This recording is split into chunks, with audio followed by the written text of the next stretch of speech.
Hello everyone! Gumagawa ako ngayon ng cranberry scone. Isa sa mga paborito kong scone is cranberry.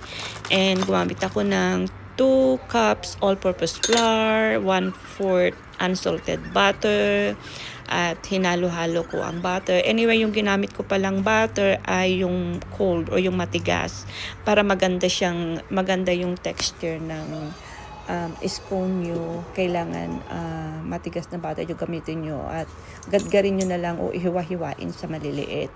And then naglagay ako ng baking powder, 1 teaspoon, and then 1/2 teaspoon ng cinnamon powder, 1/2 teaspoon ng salt or pinch lang, konti lang. And then naglagay din ako ng 1/3 na sugar, 1/3 cup na sugar. Pero depende yan sa gusto nyong tamis. Pero kung nilalagay ko lang 1/3. And then, gumamit ako ng dried cranberry na tinadtad ko muna sa maliliit para hindi siya masyadong malalaki na ihalo sa scone. And ayan, hahaluin ko lang siya. And then, ilalagay ko na yung buttermilk. 1 cup of buttermilk. Para sa mga scones at mga muffin or pancake, kung gagawa kayo, para sa akin, mas magandang gumamit ng buttermilk. Mas malasa siya. At haluhaluhin ko lang siya and then ininid ko lang siya ng konti para makuha lang yung tamang lapot niya or consistency niya.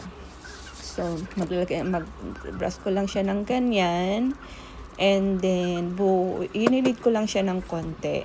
Tapos, hahatiin ko siya sa 8 piraso. So, yung 2 cups na flour, makakagawa ka ng 8 piraso na scone na tamang-tama lang sa sukat. Ayan.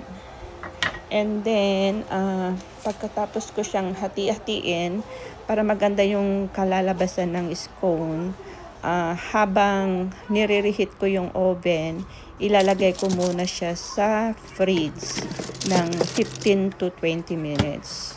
So, ayan, iinitin ko na yung oven at pag init na yung oven, eksakto lang. Tapos ilalagay ko na siya sa oven ng about, ibibake ko siya ng mga 25 minutes. Basta hanggang naging brown ng konti yung ibabaw ng scone. So, maghintay ng 25 minutes and tada! Luto na ang aking scone na masarap. Ayan, ganyan ang itsura dapat ng scone na gagawin nyo.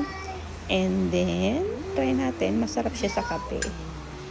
Masarap siya sa kape. So, sa ibabaw niya medyo matigas-tigas, pero sa loob dapat soft siya. Yung masarap na texture lang. Ayan, ang sarap guys. Gawa na kayo.